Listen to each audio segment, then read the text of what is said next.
Today, we shall listen to a story that has roots in almost every known culture but is represented differently. We shall first listen to the story of the farmer and the bamboo. In a particular village, there was a farmer, and his neighbors planted crops that could be harvested easily. But this farmer had great vision, and he did not follow what his neighbors did. He cleared a plot of land that was seemingly unremarkable, and then he pressed the small, unassuming seeds into the earth. He hauled buckets of water from the stream every morning, and he enriched the soil every evening. By the end of the first year, the man's neighbors leaned over their fences and they had harvested grain, while this farmer had nothing. The neighbors laughed at the farmer. Your field has nothing. You waste your strength on a patch of dust. The farmer simply smiled and continued to water his land. The second year came. The rains came, and the sun also beat down. The farmer continued his ritual. The earth, however, remained flat and silent as before. This happened even in the third year. By the fourth year, the farmer's own family began to doubt him. The farmer's son came forward. Father, this land is barren. Please let us plant some other grain. But the farmer looked at the ground and did not do so. Then came the fifth year. In the middle of the fifth month, a tiny green spike, no longer than a finger, came out of the crust of the earth. Then another. Then another. What happened next was a legend. This was the bamboo, and once the bamboo broke the surface, it began to grow at a terrifying rhythmic speed. It did not grow by inches, but by feet. In just 6 weeks, the bamboo soared to 80 feet into the air.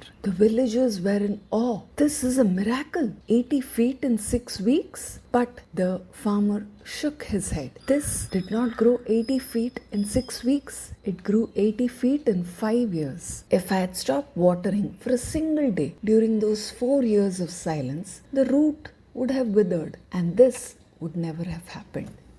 While we leave this farmer, we come to the story of another young boy. This boy was known as the dullard of his school. His classmates used to understand and compose poetry easily, but this young boy stumbled over basic language syntax. He just could not understand it. Finally, after failing another exam, the boy packed his belongings. He walked for days and finally reached the banks of a river. There he saw an old woman who was holding a thick, jagged iron bar, and she was rubbing it against a large, smooth river stone. The boy was curious. Mother, what are you doing? I'm making a needle, the old woman told the young boy. The boy gasped. A needle?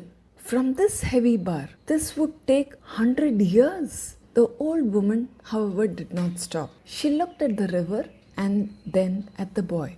Look at the river waters. Yes, the river water is very soft, and still it has hollowed out the granite cliff over 10,000 years. Yes, the stone is hard, but I am constant. Every day, the bar loses a layer of its rough skin, and every day it will come closer to become a needle. The only way I can fail is if I stop. The little boy looked at the river stone and then at the old woman. He returned to his academy, and he did not compete with the geniuses. He instead became like the farmer. He spent years mastering a single rule of grammar, then another.